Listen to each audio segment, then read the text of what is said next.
I'm Spartacus.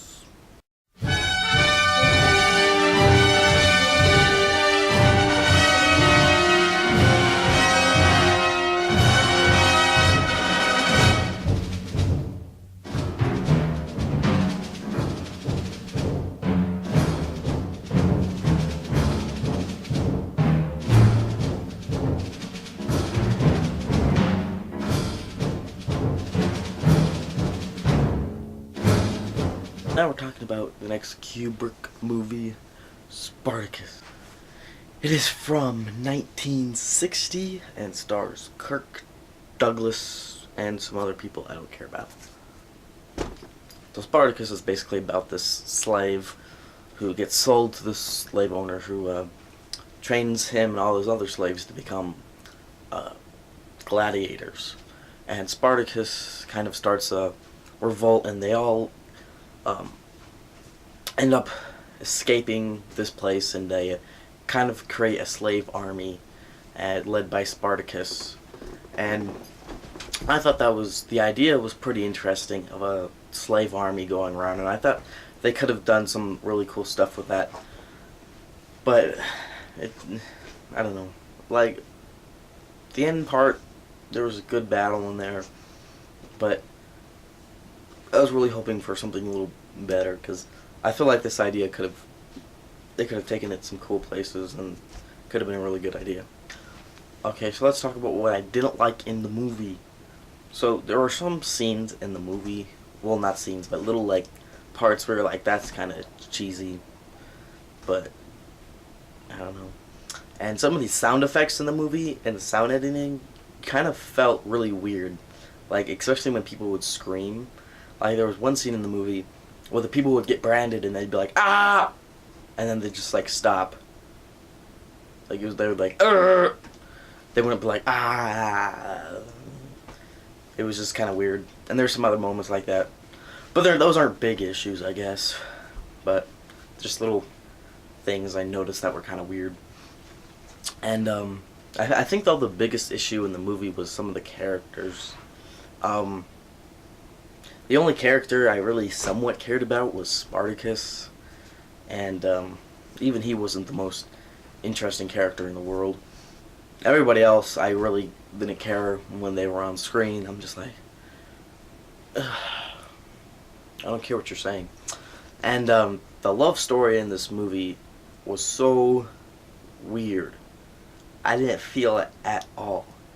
Like, supposedly Spartacus and I forget her name, but whatever, they're like in love with each other, and they're like so in love, but I didn't feel that at all for like the entire movie. It just felt really weird. The two actors that had no chemistry together. It was just so weird, the whole movie. That kind of really, every scene about that, I was just, this is weird. I don't buy this at all. So that and the characters, I think, was what made this movie not so great for me. I was really hard to get into it because some of these characters I just couldn't. They're all pretty, I don't know, lifeless, and it was just really hard to get into them. All the performances were kind of a little. There was one like Roman guy who was good. Like, his performance was good, but I didn't like his character too much. It was just kind of... Now, the character of Spartacus, although wasn't too interested in him, I kind of liked his story.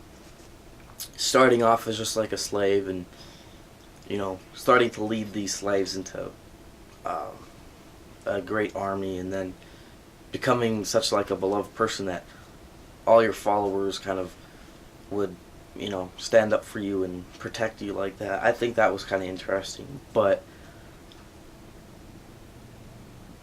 for the rest of the movie, it's just kind of like, oh, okay. So I'd have to say the characters in this movie is the biggest problem why I didn't like the movie too much. So, unfortunately, yeah. The story was interesting, but I just couldn't get into the characters.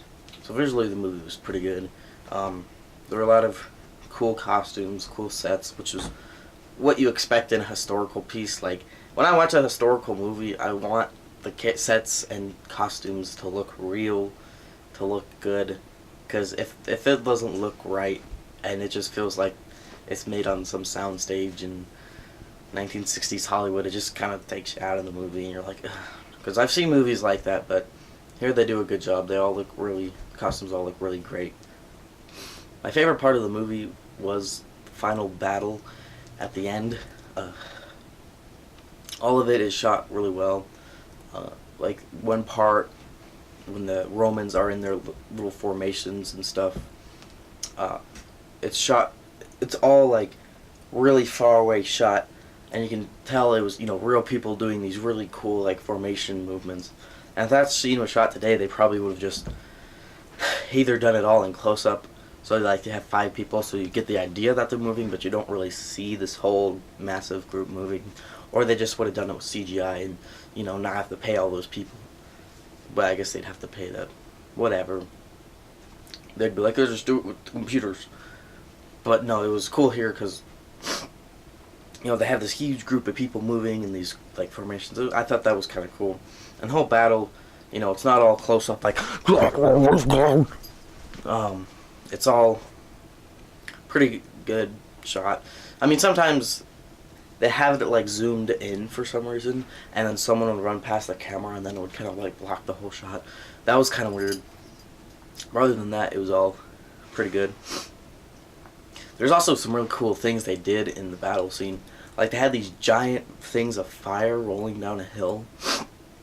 I thought those were pretty cool, actually.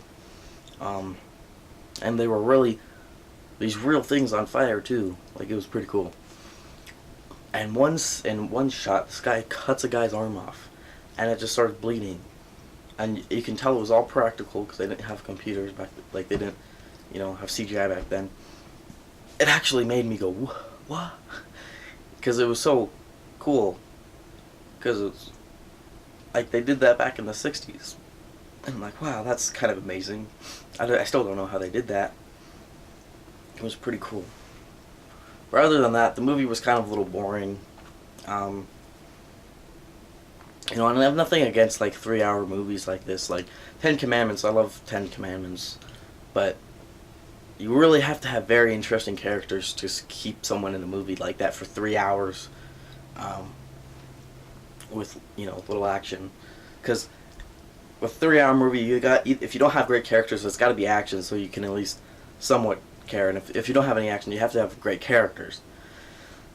And this movie didn't really have either, so I was kind of bored, honestly, through the movie. And just kind of weirded out by that love story. It was kind of creepy, actually. But other than that, the movie was okay, I guess. I'd give it like a 7.5. Definitely not Kubrick's best movie. And apparently he actually didn't have a lot of control over this movie. Because he kind of actually, I don't know if he didn't want to, but if this really wasn't his movie, he was just kind of like, hey, you want to direct this movie that's kind of our movie, but you can direct it? He's like, okay. So yeah, but anywho, I think some people can enjoy this movie, but it's just really not too much for me. But I think I could watch it again like 20 years from now. Anyways, thank you for watching, and I'll see you next time.